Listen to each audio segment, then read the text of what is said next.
I was really lucky because I have literally grown up with this sport. At the age of 12 years old, I witnessed at the YMCA here in Fresno a very young Pat Casey, who was probably the world's greatest bench presser of the 60s and the early 70s, because he took the bench press into orbit and was the first one to bench press over 600 pounds. I was 12 years old, and I was sitting next to the platform. I'm watching this kid.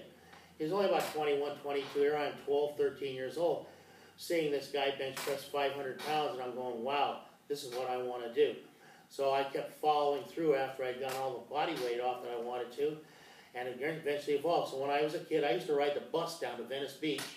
Bill Peanuts West would pick myself and my brother up at the bus depot, take us home with him.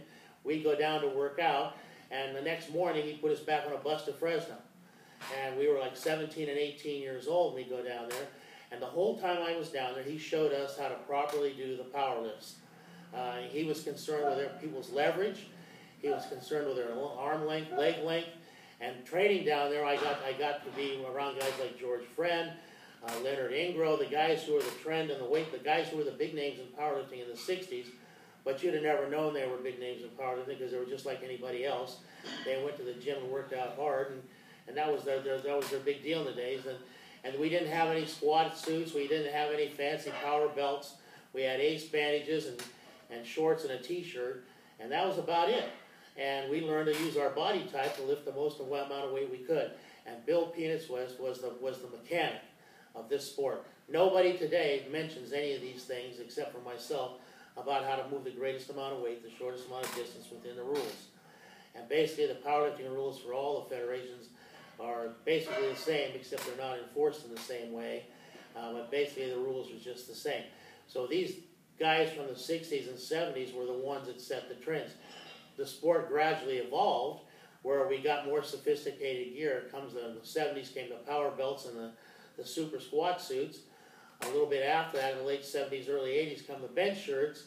And if you look out in the sport of powerlifting nowadays, you see all the really what I call technical bench shirts, the technical squat suits, and also you have what I call the law of diminishing returns.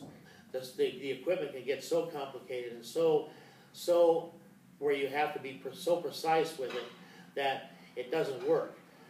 Guys nearly killed themselves squatting and bench pressing because of the fact that they're having to be so careful about how they're moving the weight. So I think an excessive amount of gear doesn't help you. I think it actually hurts you in the long run. Raw lifting's taken a big jump these days. I'm not against the raw lifting, but I think people, in order to be safe, need to be wearing at least a belt, knee wraps, and wrist wraps. So if you're interested in the sport of powerlifting, you need to be aware that you need to be wearing some kind of protective gear, at least initially, to get you started.